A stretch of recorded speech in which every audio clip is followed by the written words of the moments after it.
China issues global warning. Beijing expands scope of warning amid escalating trade war. In a forceful new message, China has warned that it will take retaliatory measures not only against the United States, but against any country that signs trade deals with the Trump administration that affect its economic interests. The statement escalates the current tariff war, which has already shaken global financial markets and threatens to spread its impact globally.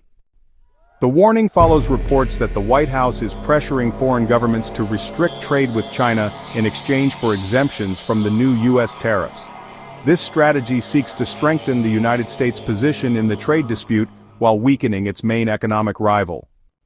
According to Trump, more than 70 countries have contacted Washington with the intention of beginning negotiations since the announcement of the new import tariffs. The president assures that these measures will stimulate domestic production, increase tax revenue, and attract investment to the United States. Southeast Asia, the first battleground. As China and the United States prepare for what is shaping up to be a prolonged and painful trade war, Southeast Asia is beginning to emerge as a key arena. In this region where smaller economies are often ignored by major powers, the rivalry between Washington and Beijing represents both an opportunity and a threat.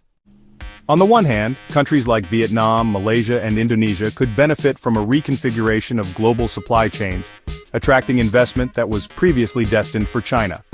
On the other hand, being caught in the crossfire between the world's two largest economies could entail serious economic consequences and a loss of autonomy in their business decisions.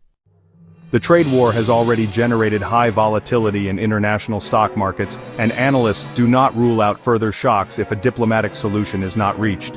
Fears are growing that the dispute could escalate and involve more countries, especially if Washington continues to offer tariff incentives in exchange for political and trade alignments. With its latest warning, China makes it clear that it will respond firmly to any attempt to isolate it economically. The message goes beyond a bilateral confrontation and signals the beginning of a new phase in the trade confrontation, one in which third countries must also take sides and assume the risks of their decisions.